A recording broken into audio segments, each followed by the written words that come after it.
Shemot es una palabra hebrea que literalmente significa nombres. Lo primero que nos encontramos al iniciar la lectura del segundo libro de la Biblia es una lista que dice: estos son los nombres de los hijos de Jacob. En el idioma hebreo, este es el origen del nombramiento del segundo libro de la Biblia. Por eso se le conoce al libro del Éxodo en hebreo como Shemot. En la costumbre hebrea, en la costumbre judía, el primer nombre, la primera palabra que aparece en el libro, esa es la palabra con que se define su nombre. No en todos los casos, pero sí en el caso del Pentateuco o de la Torá. Hola, qué bueno que están nuevamente con nosotros, amigos y hermanos de Redención. Esta es una nueva oportunidad donde vamos a comenzar un viaje hacia la libertad. Este viaje va a dar inicio en la tierra de Egipto, por allá del tiempo de los faraones. Así que vamos a estudiar juntos el segundo libro de la Biblia, el Éxodo. Así que te invito desde ya, prepara tu libreta de apuntes, tu pluma, tu bolígrafo, tu esferógrafo, tu lápiz, lo que tengas por ahí. Prepara tu Biblia. Posiblemente vamos a estar utilizando más la versión en español de Reina Valera del año de 1960, que es quizá con la que la gran mayoría de nosotros estamos más familiarizados. Y sobre todo, prepárate para recibir una nueva revelación desde la profundidad de la palabra de Dios. Así que vamos a comenzar. Y hoy sí, comenzamos. Es gracias a su contenido central que a este libro, al Éxodo, al Shemot, se le suele llamar el libro de la redención. ¿Por qué? Porque en este libro se explica todo el proceso del diseño de Dios, el diseño que se hizo en el cielo, para redimir a la humanidad. Para redimir, sobre todo, está enfocado en el pueblo de Israel, ¿sí? Sin embargo, es muy importante que cuando nosotros estudiamos la redención de Israel de Egipto, ¿sí?, vamos a encontrar claridad en el entendimiento de lo que va a pasar después cuando el pacto se renueve a través de Jesús y Jesús nos muestre cómo Él redime no solo a la nación de Israel, sino que redime a toda la humanidad a través de su sacrificio. Así que yo te invito a estar muy atento, porque vas a ver que aunque se trata de algo que estamos estudiando desde el Antiguo Testamento, va a tener una relevancia impresionante en nuestro entendimiento y comprensión de todo lo que nos dice el Nuevo Testamento. Así que el libro de Éxodo, que en hebreo es Éxodos, que significa salida, en sus primeros capítulos nos habla acerca de eso, de la salida, pero también nos habla de conceptos básicos como la Pascua, el Pesaj, o también nos habla de conceptos básicos como el pago, un pago satisfactorio, y también nos habla acerca del preludio de la primera etapa de la redención. Entonces, aquí se sientan las bases de nuestra salvación. Quiero citar dos teólogos. El primero es Everett Fox. Él describe que el análisis del libro del Éxodo se puede hacer a través de 6 partes. Y las 6 partes que nos comparte son la narración de la liberación, la experiencia en el desierto, el pacto matrimonial y la instrucción, las instrucciones y el diseño del tabernáculo y la construcción del tabernáculo. También vamos a observar a otro especialista en el estudio del libro del Éxodo como Walter Kaiser Jr. y él va a observar también 6 etapas en su análisis y en su estudio. Y él cita la instrucción, la vida de Moisés, la liberación de Egipto, la Pascua que es instituida, la travesía a través del desierto y finalmente la preparación a la entrada de la tierra prometida. Se estima que este libro, el Éxodo, Shemot, fue escrito por ahí, voy a utilizar nuestro calendario, por ahí de los años 1440 y de los años 1400 antes de Cristo. Esta es una fecha que se calcula en base a la tradición y al consenso de muchos estudiosos bíblicos. También vamos a destacar que este libro se le atribuye la autoría a Moisés. Moisés es un líder, es un profeta de origen hebreo que van a ser por allá, voy a volver a utilizar nuestro calendario, por allá del siglo XIII antes de Cristo. Él nace en Egipto. Egipto, aquí quiero hacer una ampliación, Egipto es una palabra que en hebreo se dice Mizrayim y significa el lugar de la opresión, el lugar de nuestro estrés.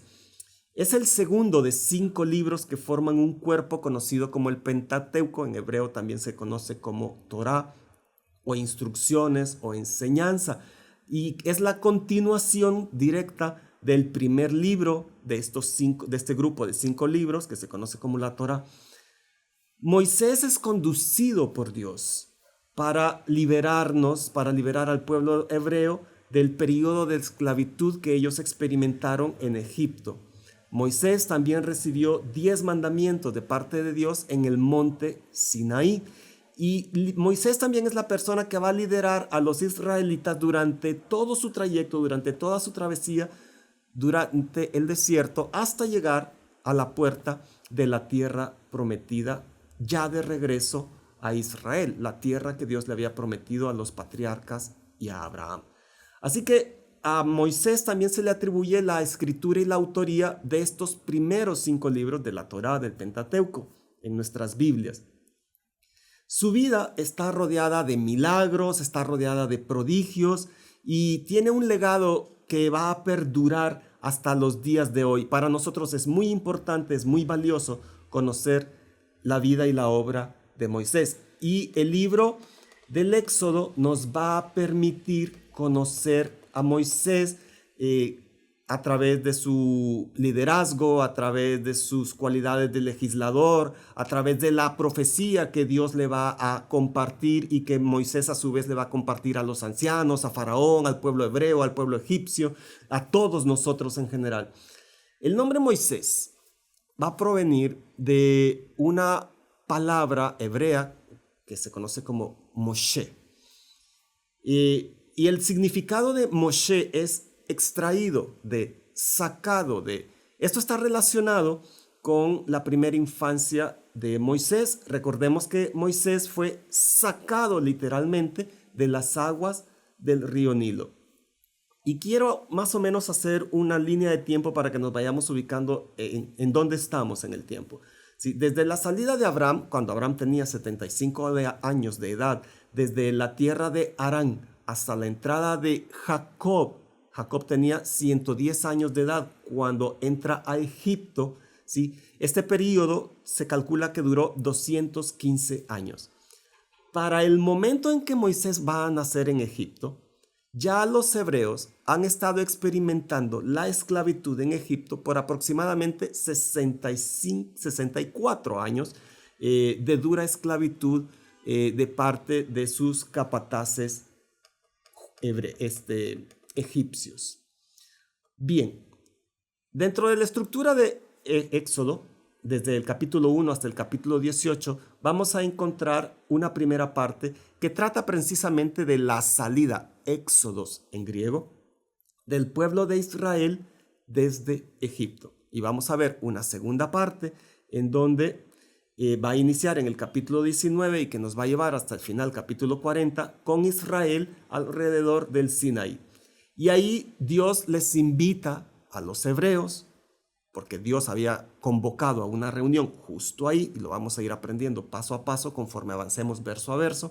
Si Dios nos invita, Dios invita a Israel a pactar directamente con Él, a hacer un pacto con Dios. Los 5 libros de la Torá que fueron escritos por Moisés, fueron escritos con un nivel muy alto de profecía. Quizá para algunos es el nivel más alto de profecía que se encuentra documentado por escrito. Y podemos entender que para estudiar y conocer la palabra de Dios, se consideran 3 niveles de comprensión. Y quisiera mencionarlos antes de iniciar directamente con el capítulo 1. Sí, estos niveles para el estudio de la palabra son el nivel Peshat, que es el significado simple que todos comprendemos al tener una primera experiencia con la lectura de un libro, como en este caso el libro del Éxodo. Y un segundo nivel de comprensión es Remes, que es un significado insinuado. Y el tercer nivel, el más profundo, que se conoce como drush, que es el significado alegórico, ¿sí?, de la palabra de Dios. Así que en este momento vamos a iniciar la lectura de el capítulo 1 del Éxodo en la versión Reina Valera del año de 1960. Y voy a leer textualmente. Estos son los nombres de los hijos de Israel que entraron en Egipto con Jacob. Cada uno entró con su familia. Rubén, Simeón, Leví, Judá, Isaacar, Zabulón, Benjamín, Dan, Neftalí, Gad y Aser. Todas las personas que le nacieron a Jacob fueron 70. Y José estaba en Egipto. Y murió José y todos sus hermanos y toda aquella generación. Y los hijos de Israel fructificaron y se multiplicaron y fueron aumentados y fortalecidos en extremo, y se llenó de ellos la tierra. Entre tanto, se levantó sobre Egipto un nuevo rey que no conocía a José, y dijo a su pueblo: He aquí, el pueblo de los hijos de Israel es mayor y es más fuerte que nosotros. Ahora pues, seamos sabios para con él, para que no se multiplique y acontezca que, viniendo guerra, él también se una a nuestros enemigos y pelee contra nosotros y se vaya de la tierra. Entonces pusieron sobre ellos comisarios con tributos que los molestasen con sus cargas, y edificaron para Faraón las ciudades de almacenaje de Pitón y Ramasés. Pero cuanto más los oprimían, tanto más se multiplicaban y crecían, de manera que los egipcios temían a los hijos de Israel. Y los egipcios hicieron servir a los hijos de Israel con dureza, y amargaron su vida con dura servidumbre, en hacer barro y ladrillo, y en toda labor del campo, y en todo su servicio, al cual los obligaban con rigor. Y habló el rey de Egipto a las parteras de las hebreas, una de las cuales se llamaba Cifra y otra Fua, y les dijo: Cuando asistáis a las hebreas en sus partos y veáis el sexo, si es hijo, matadlo, y si es hija, entonces viva. Pero las parteras temieron a Dios y no hicieron como les mandó el rey de Egipto, sino que preservaron la vida a los niños. Y el rey de Egipto hizo llamar a las parteras y les dijo: ¿Por qué habéis hecho esto? ¿Por qué habéis preservado la vida de los niños? Y las parteras respondieron a Faraón: Porque las mujeres hebreas no son como las egipcias, pues son robustas y dan a luz antes que la partera venga a ellas. Y Dios hizo bien a las parteras, y el pueblo se multiplicó y se fortaleció en gran manera. Y por haber las parteras temido a Dios, él prosperó sus familias. Entonces Faraón mandó a todo su pueblo diciendo: Echad al río a todo hijo que nazca, y a toda hija preservad la vida. Muy bien, esto es lo que nos dice la lectura textual del capítulo 1 de Éxodo. Así que quisiera iniciar con la primera explicación de esta oportunidad, que sería la ley de la siembra y la cosecha. Y me voy a referir a los hechos directos relacionados a cómo llega Israel a Egipto. Y esto tiene que ver con la casa de Israel, la casa de Jacob, antes de que se molestaran en extremo con José. Lo que pasó fue que los hijos de Jacob, que no eran precisamente los que más amaban a José, le venden. Y lo que sucede es que si tú vendes a tu hermano como esclavo, estás sembrando una semilla. Esta semilla producirá sus frutos del mismo tipo, semejantes, en otra proporción, pero semejantes. Frutos semejantes. Has abierto una puerta que antes estaba cerrada. Si tú rompes el orden y la autoridad delegada por tu padre, porque ellos tomaron la túnica de la autoridad que Jacob le había dado y la rompieron y la mancharon de sangre y le hicieron creer a su padre, ¿sí?, que José había sido muerto por una bestia en el campo, ¿sí? Y ellos mismos se encargaron de destruir la autoridad delegada de su padre. Así que tu propia casa perderá a través de esto su propia estructura y su propio orden de autoridad.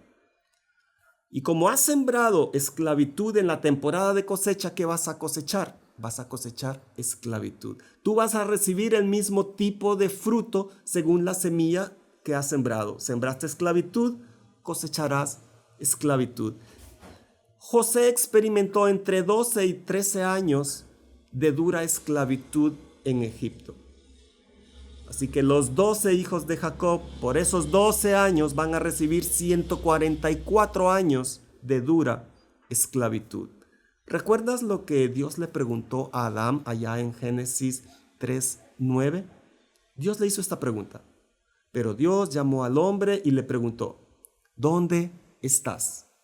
Era obvio que no estaba en el lugar correcto, ni estaba haciendo lo que era correcto, o sea, lo que se le ordenó, lo que se le instruyó hacer. Se salió de la zona de obediencia. Adán no estaba donde tenía que estar y no estaba haciendo lo que se le pidió hacer. Estaba fuera de la instrucción, se alejó del plan de Dios, se alejó del propósito de Dios para la humanidad. Los hijos de Jacob han hecho exactamente lo mismo. Han dejado el lugar donde Dios los quiere prosperar. Y además han abierto la puerta de la esclavitud al convertir a José en un esclavo. José vivió como esclavo en Egipto durante 13 años antes de que Faraón lo nombrara segundo al mando de todo el país.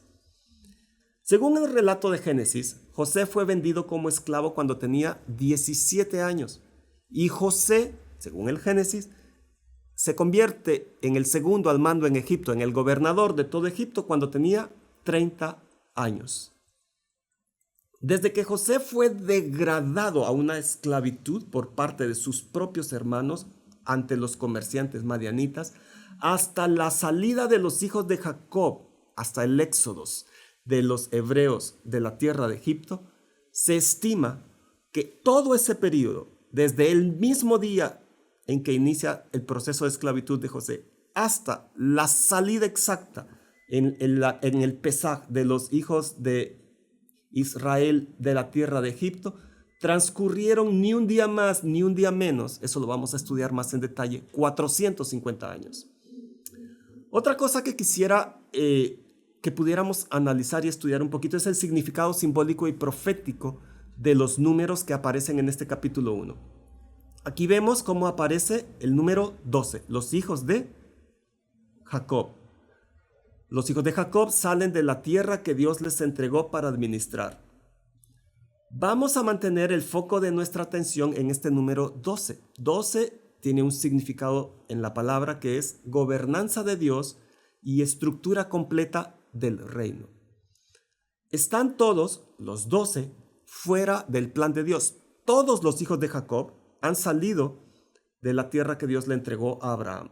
Han abandonado el propósito de Dios para ellos y han seguido y han descendido del sistema de Dios, de la gobernanza de Dios, al sistema de gobierno de este mundo. Han entrado a Egipto, todos.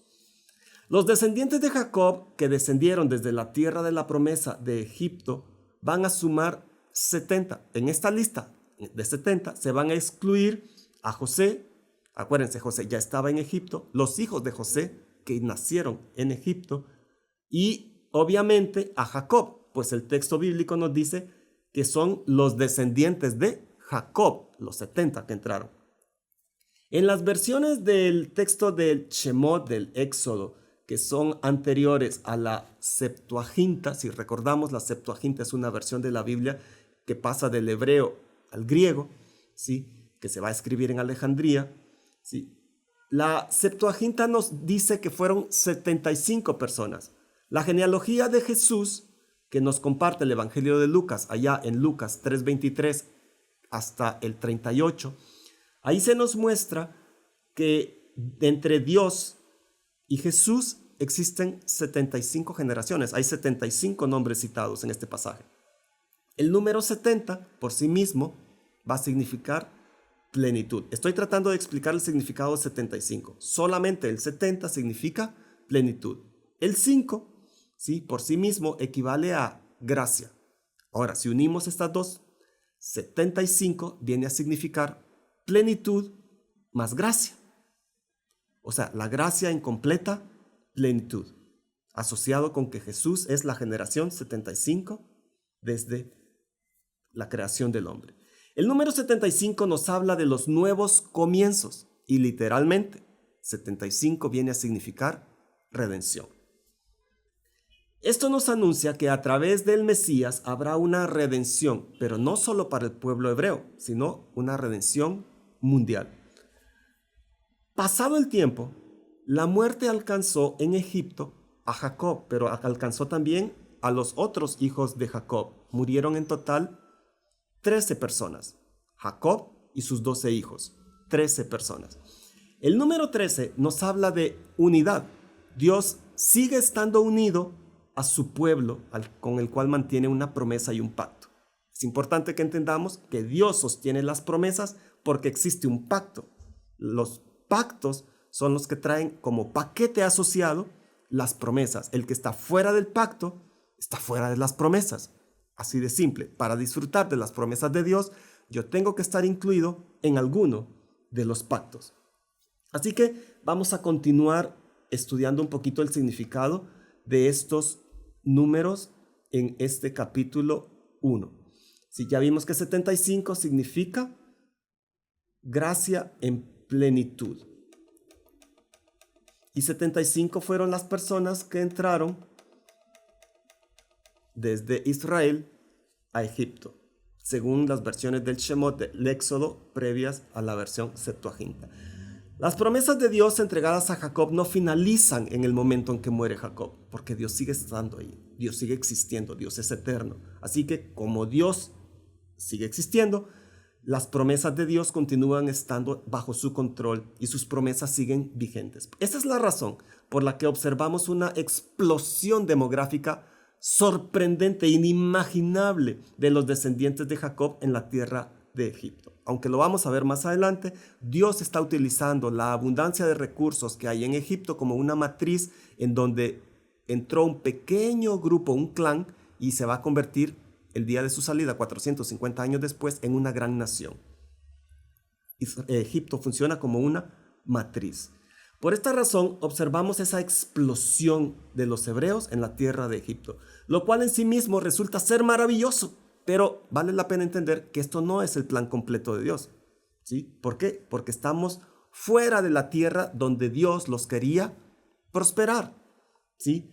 Estamos fuera del lugar, fuera del escenario en donde Dios quiere cumplir todas sus promesas. Otra cosa que va a pasar aquí es que existe un abandono de la predicación. Es tremendo cuando una generación decide hacer silencio, guardar silencio y no hablar de lo que Dios ha hecho a través de ellos y cómo Dios se ha manifestado fiel en ellos. Y esta generación dejó de hablar de José. Todo lo que José hizo durante la crisis, cómo ayudó a Faraón, cómo se creó este gran imperio, cómo desde Egipto se bendijo a todas las naciones alrededor de ellos y cómo Egipto creció de una manera inimaginable a través de la sabiduría y de la guía divina de José. Acuérdense que José era el segundo al mando, Faraón no intervenía en nada. ¿Por qué? Porque no era necesario. José hacía que todo prosperara. Así que los hijos de Jacob se olvidaron de José. Ahora han pasado 71 años después de la llegada de los hebreos a la zona de Gosén en Egipto. Acuérdense, Faraón confinó a los hebreos como sus invitados VIP para cuidar ganado menor en la zona de Gosén. Acuérdense, a los egipcios cuidar ganado, ser pastores, ganaderos, era un trabajo demasiado primitivo, menospreciado y para nada agradable. Los egipcios de esta generación observaron algo atípico en medio del pueblo hebreo, desde su corazón dominado por el temor, un corazón dominado por la deslealtad. Porque esto es una clara señal de que hay sabiduría humana y que estamos viviendo bajo el gobierno de la carne. La pregunta que se hacían los egipcios acerca de los hebreos es, ¿por qué ellos se multiplican mejor? La otra pregunta obligada en este momento que nos tenemos que hacer es, ¿quién le enseñó al nuevo faraón, al nuevo Hadash, sobre la salvación de José? Nadie. Nadie lo hizo. Y la memoria de José se perdió nuevamente entre todas las personas de su casa. La primera vez que la memoria de José fue olvidada fue cuando los hijos de Jacob le dijeron a Jacob que José había muerto y el nombre de José nunca más se volvió a mencionar en su casa. José fue olvidado la primera vez en su propia casa. Y ahora tenemos a todos los hebreos en Egipto que han dejado de hablar de José, de lo que José hizo por Faraón, de cómo con la guía de José Egipto se convirtió en un gran imperio dominante en esa zona. Así que cuando José fue vendido a los comerciantes madianitas, su nombre fue otra vez borrado. Así que tenemos las dos oportunidades en las que José fue borrado de la memoria de Israel, cuando fue borrado de su casa por sus hermanos y cuando los mismos hebreos que llegaron a Egipto borraron a José de la memoria del nuevo faraón y de los nuevos egipcios y también de los nuevos hebreos. Desde el día que Dios aparece a Abraham y le promete hacer una nación de él hasta el inicio de la esclavitud en Egipto, se estima que han pasado exactamente 286 años en esta línea de tiempo. Ahora vamos a ver acerca de cómo nace la necedad. Y esto es muy importante para comprender a Faraón. ¿Usted alguna vez se ha puesto a pensar, alguna vez te has puesto a meditar? ¿Has deseado vencer a Dios? ¿Has deseado superar a Dios en el escenario de la sabiduría? Y tú has dicho, ay no, yo soy muy listo, yo he tomado mis propias conclusiones y yo creo que la mejor manera es hacerlo así. ¿O has boicoteado el plan de Dios con tu indiferencia y has dicho, sí, yo conozco la palabra de Dios, yo sé lo que la palabra de Dios enseña, sin embargo, la voy a ignorar, voy a ser indiferente y voy a hacer según mi propio criterio? Todo esto es necedad. ¿Sí? Así que los egipcios decidieron ser más astutos que Dios, más listos que Dios, que el Dios eterno, en base a su propio criterio. Y con toda su mitología, ellos creían que eran más sabios que Dios. Y se alejaron de cualquier revelación divina. ¿Sí? Entre más lejos podían estar de lo que Dios definía, para ellos era mejor. Es como decidir hacerle la oposición a Dios con herramientas de sabiduría humana. Así que no exploraron enviar a los hebreos de regreso al territorio de Israel, a donde Dios le prometió a Abraham, porque esto significaba hacer la voluntad de Dios. Y lo que ellos querían era alejarse de cumplir la voluntad de Dios y sus propósitos. Así que inician un programa para debilitar, para abatir a los hebreos, quitándoles sus riquezas a través de agresivos programas de impuestos y de gravámenes. Toda la riqueza de los hebreos era robada a través de un sistema de impuestos. Luego les limitaron y les quitaron sus derechos y les limitaron sus libertades hasta que los terminaron obligando a gastar toda su fuerza, todo su tiempo, toda su energía en trabajos en el campo y en trabajos de construcción y en servidumbre en las casas de los egipcios. El imperio financiero de Faraón ha prosperado tanto que mandó a construir 2 nuevas ciudades como almacenes para guardar todos sus nuevos tesoros, sus granos, sus metales preciosos, sus joyas, todos sus tesoros crecían en abundancia. Pero Faraón nunca se detuvo a meditar cuál es la razón de tanta riqueza. La dio por hecho. No se preguntó cuál es el origen de esta riqueza. Y realmente el origen de la riqueza de los egipcios y la riqueza de Faraón provenía de que adentro de su territorio Israel estaba creciendo. Y era la razón de la prosperidad era que los hebreos estaban en el territorio de los egipcios. Israel se desarrolló todavía más en medio de toda esta presión, de todo este sufrimiento, de todo este estrés financiero, de su tiempo, de sus horarios laborales, de las exigencias laborales, donde ya no tenían realmente ellos tiempo para estudiar, conocer, meditar, adorar a Dios. Así que a los hebreos se les envió a trabajar en las construcciones, a trabajar en los campos, a ser maltratados y fastidiados. Y todo este proceso, ¿sí?, es el que estamos observando hasta el nacimiento de Moisés. Este faraón, el rey egipcio, nos deja ver que cada ser humano se puede acercar para beber de dos fuentes posibles. Y esto es muy importante porque el ser humano en algún momento de su vida tendrá que ser consciente de que hay dos fuentes y que tiene que decidir por una de ellas. Y una de estas fuentes es la sabiduría de la verdad bíblica, la sabiduría que está en la revelación de Dios, en la revelación divina. Y la otra son las mentiras satánicas envueltas en mi propio criterio, en lo que mi corazón dicta, en los sueños de mi corazón. Antes de seguir en este punto, sería importante que leyeras en Génesis 1:28. Así que anota por ahí en tu libreta y lo lees un poquito con calma para que entiendas lo que sigue. Entonces los hebreos dice que se unieron más, se compactaron, prosperaron más, se multiplicaron más. Eran muchos los hebreos y ahora, con la presión que están sintiendo sobre ellos, se están volviendo más unidos. ¿Cómo es que los hebreos prosperan dentro de un ecosistema tan hostil y tan empobrecedor? ¿Sí? Esta es una pregunta que vale la pena hacerse. Y Faraón no se la hizo, no lo meditó correctamente. Resulta evidente y obvio que Dios era quien los prosperaba como cumplimiento a su promesa. Acuérdense, Dios pactó con Abraham, Dios pactó con Jacob, y ese pacto está ahí para bendecir a los hijos de Jacob. Están dentro de un pacto y por eso las promesas los alcanzan. Los egipcios pudieron verlo delante de sus propios ojos. El problema es que los egipcios decidieron no hacerlo, decidieron no ver lo que era obvio y decidieron oponerse a Dios. En esta generación, en la actual, hoy mismo, es exactamente lo mismo, es igual. La humanidad no lo dice abiertamente a toda voz en público, pero lo podemos ver a través de sus actos, con sus acciones, negando a Dios, con sus leyes, tratando de sacar a Dios de sus vidas. La razón de los egipcios era simple, era un aborrecimiento fastidioso, era un crimen de odio hacia los hebreos, hacia los hijos de Israel, por considerar a los pastores de ovejas como personas de segunda clase. Así eran vistos en la cultura egipcia los pastores hebreos. Los egipcios no quisieron valorar que el proteger a Israel dentro de su territorio era la clave, era la razón de su éxito financiero y de toda su prosperidad.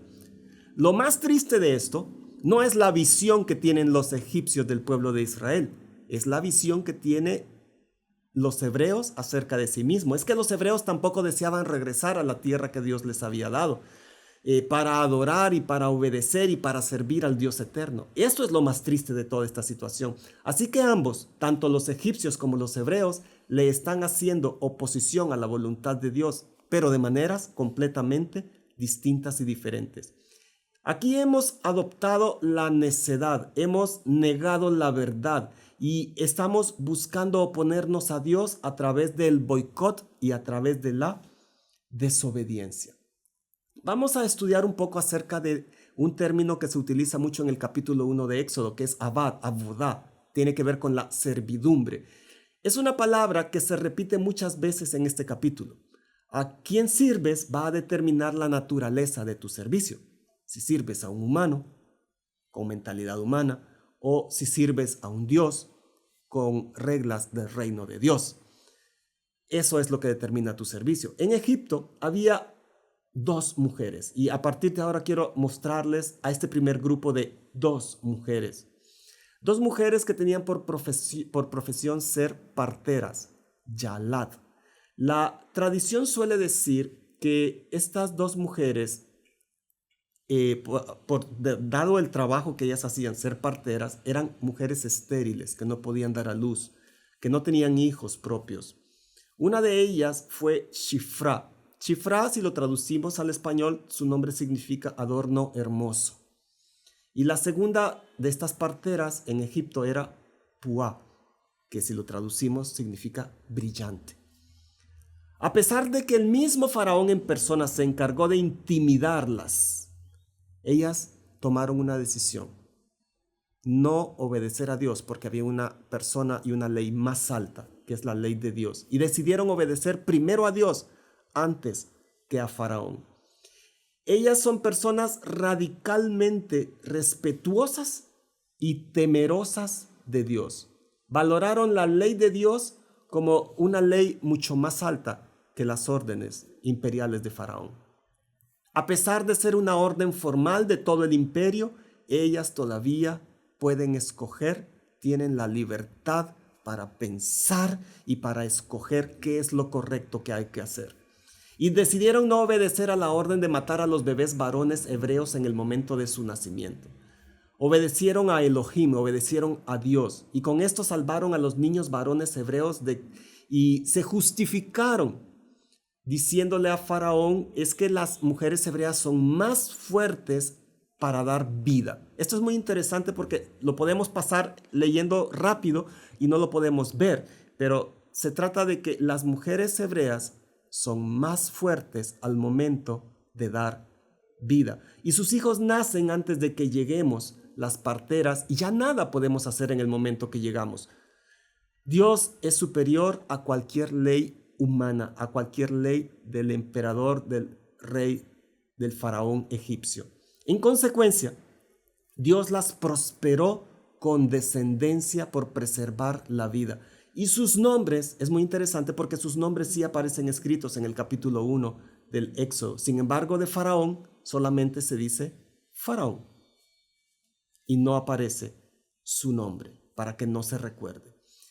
Entonces el pueblo hebreo crecía en mayor número y todavía con mayor fuerza. Y Faraón ordenó a todo Egipto, es una cosa terrible lo que hace Faraón, que todo niño hebreo que naciera varón, ¿sí?, los egipcios lo podían tomar para sus ritos de idolatría y llevarlo al río Nilo y sacrificar a los niños varones hebreos. Y la ley les protegía, podían ir y arrancarle de sus brazos literalmente a una mujer hebrea su bebé si este era un varón y poder hacer sacrificios a los ídolos hebreos, que eran muchos relacionados con el río Nilo.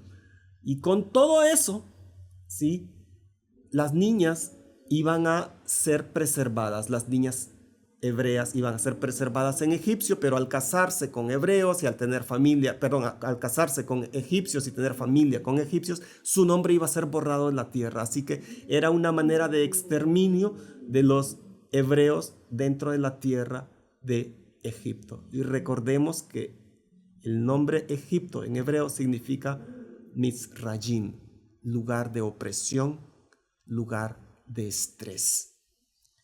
Así los hebreos perderían su herencia, permanecerían sobre Egipto y ahí serían asimilados y nunca entrarían nuevamente en la tierra prometida.